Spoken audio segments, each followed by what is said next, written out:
यह आज से 10 साल पहले की बात है। उस समय मैं नमाज, रोजे की कतई पाबंद नहीं थी। नमाज तो कभी कभार अपनी दादी और अम्मा की नसीहतों की वजह से पढ़ लिया करती थी, लेकिन रोजे रखने में सदा डंडी मार जाया करती थी। मजहब केवल कुछ मजहबी किताबों तक ही सीमित था। दादी मेरी लापरवाहियों और मजहब से दूरी पर मुझे टोकती, तो मैं एक कान से सुनकर दूसरे कान से उनकी नसीहतों को उड़ा देती। शायद यह सिलसिला आज तक बरकरार रहता अगर छुट्टियों के दौरान मुझे अपनी छोटी खाला के घर डेरा गाजी खां न जाना पड़ता। छोटी खाला के शौहर खासे सख्त आदमी थे, इसलिए उनके घर रिश्तेदार कम ही आया करते थे। इस बार अंकल कारोबार के सिलसिले में दूसरे शहर गए हुए थे, इसलिए खाला ने मुझे फोन करके आने का मशवरा दिया। मेरी छुट्टियां थी ही, लिहाजा बड़े भाई के साथ खाला के घर जाने को तैयार हो गई। हालांकि अम्मा ने यह कहकर डराया भी कि निघत का घर भुतहा है, तुम एक दिन भी वहां नहीं बिता सकोगी। अम्मी की बात मैंने हंसी में उड़ा दी थी और उल्टे यह कहा था, अगर खाला का घर भुतहा है तो वह वहां रह क्यों रही है। अरे बदबख्त, जिन्नात जिससे खुश होते हैं उसे कभी तंग नहीं करते।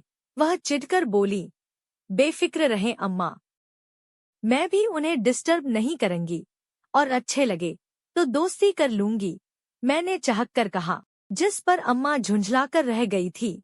हाँ, तो मैं बता रही थी कि मैं भाई के साथ डेरा गाजी खां खाला के घर चली गई। खाला का घर काफी बड़ा दिया। वाकई यह घर भुतहा है? मैंने हैरानी से पूछा। हाँ मीना, यह सच है। यह हमारी सास का पुश्तैनी घर है। खाला ने गहरी सांस लेकर बताया। जब मैं यहाँ ब्याह कर आई थी तो सास ने मुझे सख्ती से ताकीद की थी कि कोने वाले कमरे को हमेशा साफ सुथरा रखना और उसमें कभी कोई सामान न रखा जाए। आपने कभी महसूस किया कि आपकी सास ठीक कहती थी? यानी कि आपने उस कमरे में कभी कोई अलौकिक जीव या किसी जिन्न वगैरह को देखा है? नहीं, मैंने कभी किसी को नहीं देखा, न कोई गैर मामूली बात महसूस की। हालांकि मेरी शादी को 7 साल हो चुके हैं, उन्होंने आश्वस्त स्वर में बताया। हो सकता है यह आपकी सास का वहम हो भी सकता है, लेकिन मीना, जिन्नात के वजूद से इनकार तो नहीं किया जा सकता। यह सब पुरानी बातें हैं खाला, इस दौर में इनका वजूद नामुमकिन लगता है। मैंने कंधे उचकाते हुए लापरवाही से कहा। उसी शाम खाला शॉपिंग के लिए बाजार गई, तो मैं नहाकर बालों को सुखाने के लिए छत पर चली गई। वह शाम के बाद का समय था और अंधेरा फैलना शुरू हो चुका था। छत पर चारों ओर रंग बिरंगे फूलों के गमले रखे थे। मोतियां और गुलाब की खुशबू से छत महक रही थी। मैंने गहरी गहरी सांसें लेकर खुशबू को अपने अंदर उतारा और बालों को झटककर ब्रश करने लगी। थोड़ी देर ही गजरी थी कि मुझे अपने चेहरे पर किसी की नजरों की तपिश का एहसास हुआ। मैंने बेख्तियार इर्द गिर्द नजर दौड़ाई कि हो सकता है कि कोई अपनी छत से नजारा कर रहा हो, लेकिन यह ख्याल मूर्खतापूर्ण था। उस गली में सिर्फ खाला का घर ही 2 मंजिला था, बाकी सारे घर 1 मंजिला थे, इसलिए किसी के देखने का सवाल ही पैदा नहीं होता था। मैंने इस बात को अपना वहम समझा और रुख मोड़कर बालों को सुलझाने लगी। इस काम से फारिग होकर मैंने बालों को पीठ पर खुला छोड़ा और रेलिंग से लगकर सड़क से आते जाते लोगों को देखने लगी। तभी मुझे अपने बालों पर कुछ दबाव सा महसूस हुआ। मैं चौंक कर मुड़ी तो छत खाली थी। इस बात को मैं अपना वहम करार नहीं दे सकती थी, क्योंकि मुझे वह दबाव बखूबी महसूस हुआ था। यूं लगा था जैसे किसी ने धीरे से मेरे बालों पर हाथ रखा हो और उन्हें हाथ में लेकर महसूस किया हो। मैंने सोचा, कहीं गुरु तो यह शरारत नहीं कर रहा।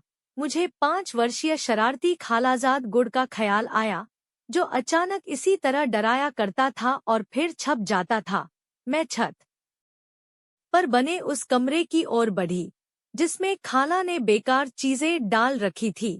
दरवाजा खोलने पर अंदर का अंधेरा कच कम हुआ, तो मैंने उसे आवाज दी, गुडू, लेकिन जब उसकी ओर से जवाब न मिला तो आगे बढ़ी और कमरे में दाखिल हो अचानक दरवाजा धड़ से मेरे पीछे बंद हो गया।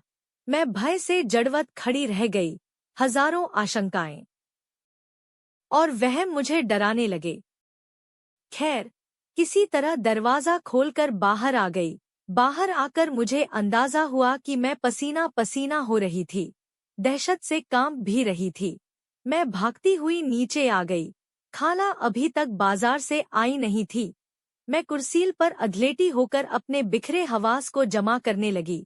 जब हवाएं बहाल हुए तो मुझे अपनी बुजदिली पर सख्त अफसोस हुआ। मैं इतने कच्चे ज़हन की मालिक तो न थी कि दरवाज़ा बंद होने पर फौरन जिन्नभूत पर यकीन कर बैठती। हो सकता है कि दरवाज़ा हवा से बंद हुआ हो। मेरे दिल ने अनुमान लगाया और मेरा ज़हन फौरन इस बात पर ईमान ले आया कि यही बात हो सकती है। मैं इस मामूली बात से डर गई। अगर अक्ल इस्तेमाल न करती तो इस वहम में ग्रस्त हो जाती कि जिन्नात वगैरह का वजूद होता है। नॉनसेंस। मैं अपनी बेवकूफ़ी पर हंसने और खुले बालों में बल डालने लगी। उसे आगे करके ज्यों ही मैंने और बल देना चाहे तो मुझे अपने बालों से बेहद दिलफरेब खुशबू आती हुई महसूस हुई। मैंने उस खुशबू को करीब से महसूस करने के लिए ज्यों ही बाल आगे किए तभी घंटी बजी। खाला के आगमन का एहसास करके मैं बालों कोडोट पीछे छोड़कर दरवाजे की ओर बढ़ गई। बाद में उनकी बातों में गुम होकर मुझे उस खुशबू का ख्याल ही न रहा जो मेरे बालों में से आ रही थी। उसी रात अचानक मेरी आंख खुल गई। मैंने सफेद लिबास में किसी को अपने बेड के करीब से गुजरते देखा। चूंकि कच्ची नींद का खुमार था और फिर लाइट भी ऑफ थी, इसलिए जब मैंने लाइट ऑन करके अपने शक को यकीन में बदलना चाहा तो कमरा खाली था। मैंने बराबर वाले कमरे में झांक कर देखा। खाला गुर्द के साथ सो रही थी। मैं उलझती हुई वापस आकर लेट गई और अपने शक को वहम करार देते हुए लाइट ऑफ किए बिना सो गई। खाला ने मुझसे कहा, मीना, मेरे साथ कासिम बाबा के घर चल रही हो? कासिम बाबा? यह कौन है? मैंने जिज्ञासु नजरों से उनकी ओर देखा। बेहद पहुंचे हुए बुजुर्ग हैं। अल्लाह के नाम पर सबका मुफ्त इलाज करते हैं। बरसों में एक बार अपने घर आते हैं। 7 साल पहले जब मेरी शादी हुई थी तब आए थे। अल्लाह वाले हैं। मेरी ननद की बेटी का इलाज भी वही कर रहे हैं, उन्होंने बताया। नजमा बाजी की बेटी को क्या हुआ? मैंने फरहीन के बारे में पूछा। कहते हैं उस पर किसी जिन्न का साया है। खाला, आप भी कैसी दकियानूसी बातें करती हैं। जिन्न भूतों के पास क्या बहुत फालतू वक्त होता है जो हर एक पर आते रहते हैं। मैंने मजाक में उनकी बात टालनी चाहिए। मीना, हर वक्त का मजाक अच्छा नहीं होता। खाला मेरे शब्दों पर रुट्टा से बोली। सॉरी खाला। अच्छा, यह बताइए कि क्या वाकई कासिम बाबा बहुत पहुंचे हुए बुजुर्ग हैं? तुम मेरे साथ चलो, खुद ही देख लेना, उन्होंने कहा। मुझे तो बस माफ ही रखें खाला। वैसे भी मैं जिन्नात वगैरह पर यकीन नहीं रखती। यह सब हमारा वहम होता है और कुछ नहीं। मैंने लापरवाही से कहा। हर कोई धोखेबाज नहीं होता मीना। बहुत से अल्लाह वाले बुजुर्ग भी होते हैं। सबसे बदगुमान होना अच्छी बात नहीं होती, उन्होंने जाने से पहले कहा। उनके जाते ही मैंने जो थोड़ा बहुत काम रह गया था वह पूरा किया और जैसे ही मैंने हाथ धोने के लिए साबुन उठाया वह मेरे हाथ से फिसलकर नीचे गिर पड़ा। जिस समय मैंने उसे उठाया था वह गुलाबी रंग का था, लेकिन गिरते ही उसका रंग हरा हो गया। मैं अविश्वासी नजरों से साबुन को घूरने लगी। गुडू गुडू, मैंने बेख्तियार भयभीत होकर आवाजें दी तो वह दौड़ा चला आया। क्या हुआ आपा? गुड ने मेरा आंचल पकड़कर घसीटा तो मैंने उसकी ओर देखा। यह साबुन हरा है ना? नहीं, यह तो गुलाबी है। गुड ने साबुन उठाकर मेरी नजरों के सामने किया और भय की एक सर्द लहर मेरे वजूद में दौड़ने लगी। साबुन सचमुच गुलाबी था, लेकिन अभी तो यह मैं चाहते हुए भी अपने भय को प्रकट न कर सकी और हाथ धोकर उसके साथ कमरे में चली आई। निघत का घर भुतहा है। मुझे अम्मा की बात याद आई। अम्मा, यह सब बकवास है। कोई जिन्न भूत वगैरह नहीं होते, यह सब हमारे जहन का फितूर होता है। मुझे अपना जवाब भी याद आ गया। वह साबुन गिरने के बाद वाकई हरा हुआ था या फिर मेरी नजरों का धोखा या जहन का फितूर था जिसने मुझे खौफ में मुब्तिला कर दिया था। मैंने सोचा, मीना खाला ने यूं ही मेरे कंधे पर हाथ रखा, मैं जो जाहिर था कि मैंने उनके वजूद को स्वीकार कर लिया है। जब से मेरा शक वहम के पड़ाव तय करता हुआ यकीन तक जा पहुंचा था, तब से मैं कुरानी आयत जरूर पढ़ा करती थी। खास तौर पर सोने से पहले दादी अक्सर कहा करती थी, यह कुरानी आयतें इंसान को हर बला से महफूज रखती हैं। रात सपने में मैंने देखा कि मैं उसी आखिरी कमरे में खड़ी हाँ जिसका जिक्र खाला ने किया था। मैं उस कमरे से निकलने की जद्दोजहद में विभिन्न कमरों को खोलती, बंद करती, आगे और आगे बढ़ती चली जा रही हूँ। तभी कोई मेरा हाथ थामकर कहता है, असल रास्ता वह है, और उसके हाथ थामते ही जैसे मैं हर भय से मुक्त हो जाती हूँ। वह मेरा हाथ थामकर मुझे रोशनियों के रास्ते पर ले आता है। तुम कौन हो? मैं जाने से पहले पलटकर उससे पूछती हूँ। तुम्हारा साया। उसकी आवाज सरगोशी में बदल जाती है। साया तो साथ साथ चलता है, मैं भी तो तुम्हारे साथ हूँ। उसके होठों की हसीन मुस्कुराहट पर मेरा दिल तेजी से धड़कने लगता है। जब मेरी आंख खुली तो उस समय मेरा दिल तेजी से धड़क रहा था। मैं पसीने में नहाई हुई थी, जैसे वजूद से आग सी निकल रही हो। मैंने आंचल से पसीना साफ करते हुए घड़ी पर नजर डाली। सुबह के 4 बज रहे थे। यह कैसा अजीब ख्वाब था। मैंने बेख्याली में हाथ से आंखों को मसला तो हाथ से आती सम्मोहक और जानी पहचानी खुशबू पर चौंक उठी। यह वही खुशबू थी जो मैंने पहली बार अपने बालों में महसूस की थी और जो अब मेरे सीधे हाथ से आ रही थी। मुझे याद आया कि ख्वाब में मेरे सीधे हाथ को उस अजनबी ने पकड़ा था। यह खशब, वह खुशबू, इनका आपस में ताल्लुक हो सकता है?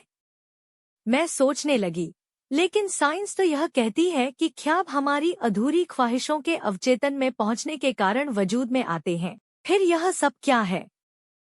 साइंस झूठी है या वाकई इस दुनिया में जिन्नात का वजूद है?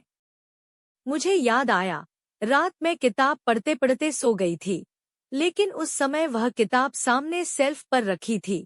मुझे वह अजनबी याद आया जो ख्वाब में नजर आया था, बेहद हसीन। उसकी आंखों की चमक चुंधिया देने वाली थी, एकदम सम्मोहक आंखें जिन्हें देखकर इंसान सम्माहित आ जाए। होठों पर बिखरी वह खूबसूरत मुस्कुराहट जो किसी भी इंसान को दीवाना बना दे। न जाने वह वाकई इतना हसीन था या फिर उसके मामले में मेरे ही जज्बात भड़क रहे थे। वह पहला शख्स था जिसके बारे में इस तरह जज्बाती होकर सोच रही थी और फिर न जाने कब मेरी आंख लग गई। सुबह उठी तो मेरी तबीयत बोझल बोझल सी थी और आंखें भी सुर्ख हो रही थी। भीना, तुम्हारी तबीयत तो ठीक है? खाला ने मेज पर नाश्ता सेट करते हुए मुझसे पूछा। बस खाली अजीब सी तबीयत हो रही है, मैंने बोझल लहजे में कहा। मैं घर वापस जाना चाहती हूँ। इन वाक़यात पर मैंने सोच लिया था भी वापस कराची चली जाऊं, लेकिन अभी तो तुम्हें आए सिर्फ 1 हफ्ता हुआ है। वह हैरान हुई। बस खाला, मैं यहाँ बोर हो गई हूँ। मैंने बेजारी प्रकट की। थोड़े दिन और रुक जाओ, तुम्हारे अंकल आ जाएंगे फिर चली जाना। देखो, मैं अकेली रह जाऊंगी। उन्होंने अपना मसला बताया तो मैं चुप हो गई। वह सम्मोहक लहजे में मुझसे पूछ रहा था, तुम मुझसे भयभीत हो? नहीं, मेरी गर्दन इनकार में हिली। फिर मुझसे मिलने क्यों नहीं आई?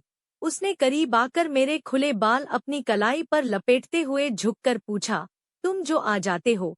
मेरे होठों से निकलने वाले शब्द जैसे खुद मेरे लिए विस्मय का सबब थे। उस अजनबी का इतना सामीप्य और यह सरुमानी जुमले। मीना, तुम यहाँ क्या कर रही हो?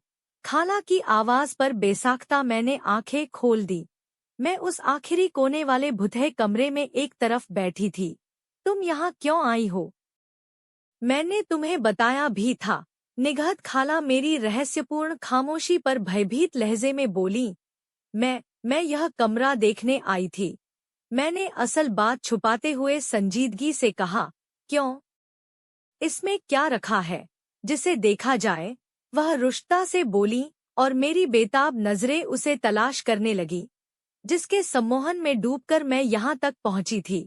विस्मय इस बात का भी था कि मैं उससे भयभीत नहीं थी, बल्कि मुझे उससे मोहब्बत हो रही थी, जैसे मैं बरसों से उसे जानती हूँ। एक कशिश सी मुझे उसकी ओर खींच रही थी। अब यहाँ से चलो भी, क्या बुद्ध बनी खड़ी हो? निघत खाला ने मुझे निश्चल खड़ी देखकर घसीटा और मैं खाली खाली नजरों से उसे ढूंढती उनके पीछे चल दी। तुमने मेरा इंतजार किया था, वह मेरे कंधे थामकर पूछ रहा था। बहत, मैंने बेताब लहजे में कहा, मैं तुमसे मोहब्बत करता हूँ और तुम्हें हमेशा अपने पास रखना चाहता हूँ। क्या तुम मेरी खातिर सब कुछ छोड़ सकती हो? वह सम्मोहित लहजे में एल पूछ रहा था। हाँ, मैंने उसकी आंखों में बते हुए कहा और उसके साथ ही जैसे फासले मिट गए। मीना, कब तक सोती रहोगी? उठो। खाला की आवाज पर मैंने मुश्किल से आंखें खोली। तुम्हारी आंखें तो सुर्ख हो रही हैं। ओह, तुम्हें तो तेज बुखार है। उन्होंने अपना हाथ मेरे माथे पर रखकर चिंता से कहा, और फिर मेरा जहन अंधेरे में डूबता चला गया। दोबारा होश में आने पर मैंने खाला के साथ अंकल को भी देखा, जो परेशानी वकी हालत में डॉक्टर से कुछ बात कर रहे थे। खाला के कथनानुसार मैं 2 दिन बुखार की अवस्था में बेहोश रही थी और तीसरे दिन मुझे होश आया था। उसी शाम खाला के जोरदार आग्रह पर कासिम बाबा मुझे देखने आए। बेटी की यह हालत कब से है? उन्होंने पूछा। तकरीबन 4 रोज से, खाला ने बताया। खाला चाय का इंतजाम करने के लिए कमरे से बाहर गई तो उन्होंने मुझसे पूछा, वह तुमसे मिलने कब आता है? वह कौन? मैंने ताज्जुब से उन सफेद दाढ़ी वाले बुजुर्ग की ओर देखा, जिनकी बड़ी बड़ी सुर्ख आंखें अंदर उतरती महसूस हो रही थी।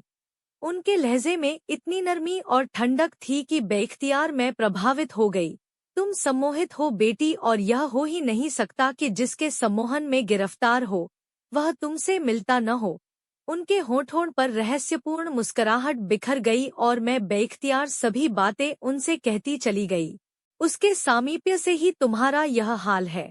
तुम नमाज पढ़ती हो? उन्होंने पूछा तो मुझे शर्मिंदगी ने घेर लिया। वह इतने वृद्धर होकर नमाज के पाबंद थे और मैं तो बिल्कुल पढ़ती ही नहीं थी। मैंने इनकार में सिर हिला दिया। यह तो बहुत अफसोस की बात है। नमाज पढ़ना तो हर मुसलमान का फर्ज आयद होता है। यह इसी तरह जरूरी है बेटी, जिस तरह सांस लेना। इशा की नमाज के बाद मैं तावीज भेजवाऊंगा, उसे तुम पहन लेना। इस तरह तुम उससे महफूज रहोगी। लेकिन पूरी तरह अपने आप को उससे महफूज रखने के लिए जरूरी है कि तुम नमाज पढ़ना शुरू कर दो। उनकी बातों पर मैंने अमल करने का दृढ़ इरादा किया और सोचा, बुखार के उतरते ही नमाज की पाबंदी करूंगी। बाद में उनका भेजा हुआ तावीज मैंने पहन लिया। वह तावीज पहनते ही मुझे अपने अंदर ताकत दौड़ती सी महसूस हुई और तबीयत का बोझलपन जैसे कहीं दूर जा सोया। मैंने अपनी तबीयत काफी बेहतर महसूस की। उसी रात मैंने उसे फिर ख्वाब में देखा। वह उसी आखिरी कमरे में मौजूद था। तुमने यह तावीज क्यों पहन लिया है? यह तुम्हारे और मेरे बीच दीवार की तरह बाधक है। इसे उतार फेंको। मैं तुम्हारे पास आना चाहता हूँ। उसकी हसीन आंखों से छलकते आंसू जैसे मेरे दिल पर गिर रहे थे।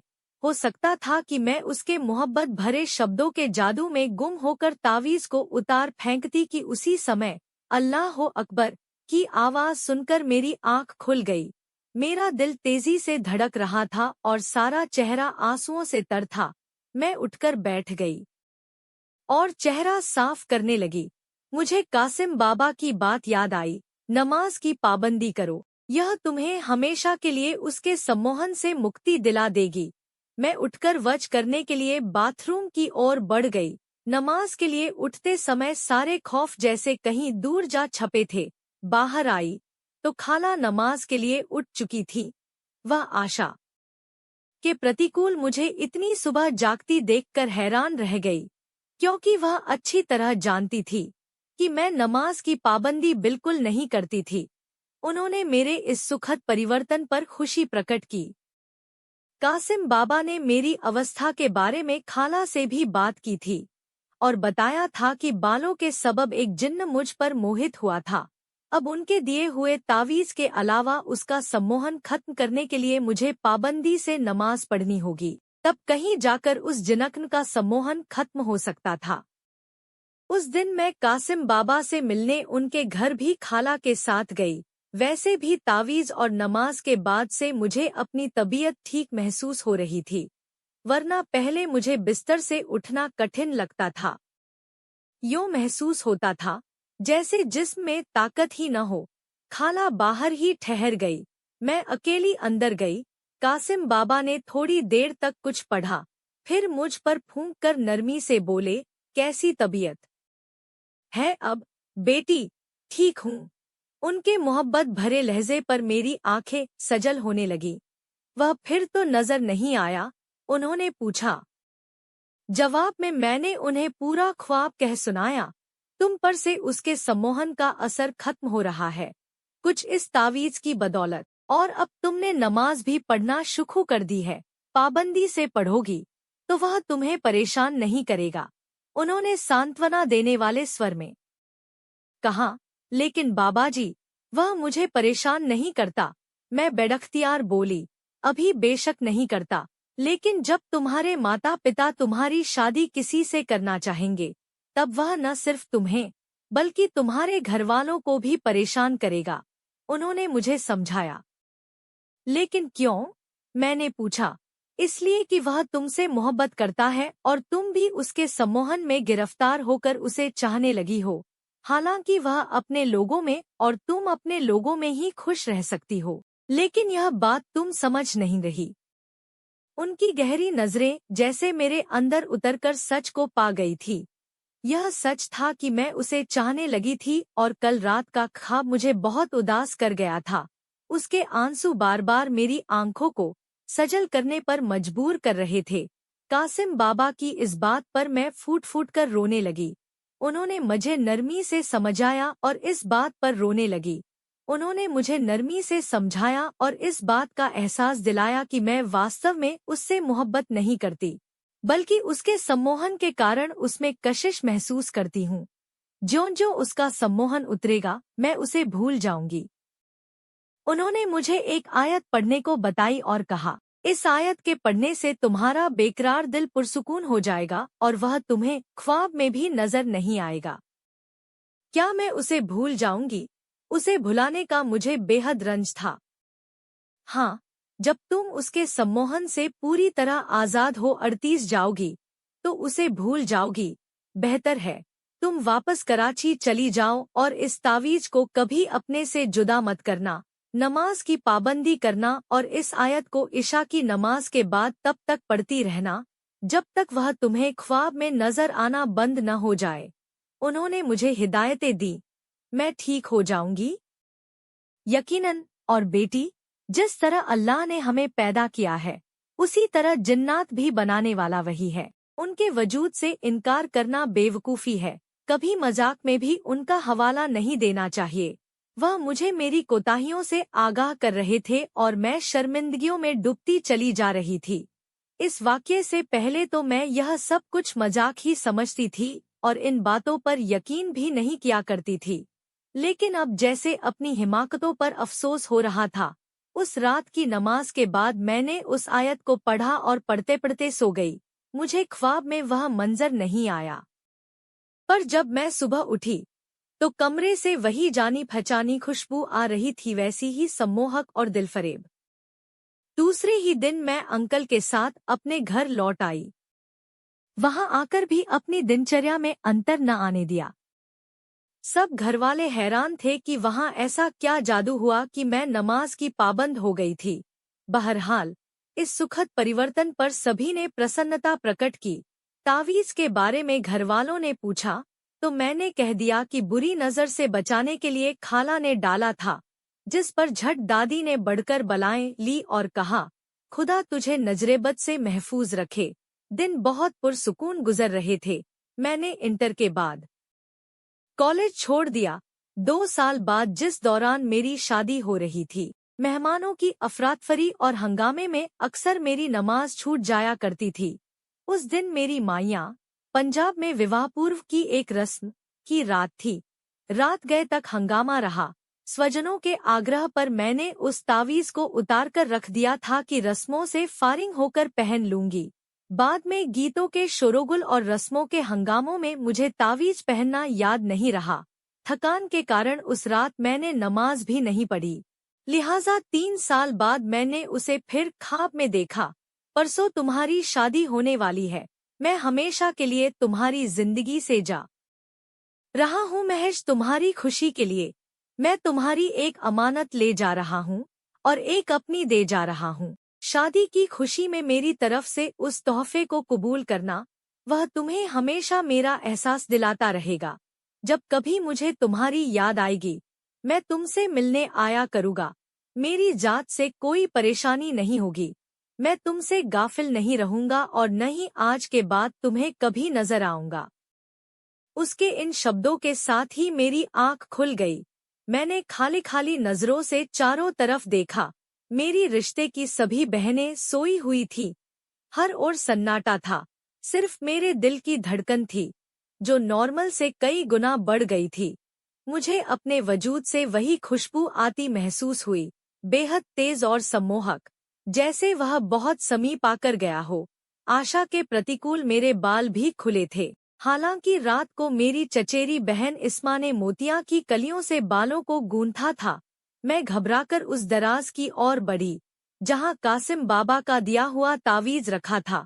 लेकिन अब वह वहां से गायब था और उसकी जगह सोने की बेहद हसीन और नाजुक चेन रखी थी, जिसकी कड़ियों में सफेद नग लगे थे। मैंने चेन को हाथ में लेकर देखना चाहा कि वह किसी रिश्तेदार की तो नहीं थी, लेकिन उसको उठाते ही जो खुशबू मैंने महसूस की, वह वही खुशबू थी जो उस समय मेरे वजूद से फूट रही थी। मुझे उसके शब्द याद आए, शादी की खुशी में मेरी तरफन से उस तोहफे को कबूल करना। वह हमेशा तुम्हें मेरा एहसास दिलाता रहेगा। वह तावीज ले गया और यह चनन छोड़ गया था। उसके सदा के लिए मेरी जिंदगी से चले जाने के फैसले पर मुझे कोई अफसोस नहीं हुआ, क्योंकि जब से उसका सम्मोहन मुझ पर से खत्म हुआ था, मुझे यूं लगता था कि वह मेरे लिए अजनबी है। हालांकि इससे पहले मैं उसके सिलसिले में खासा नरम और मोहब्बत भरा कोना दिल में रखती थी।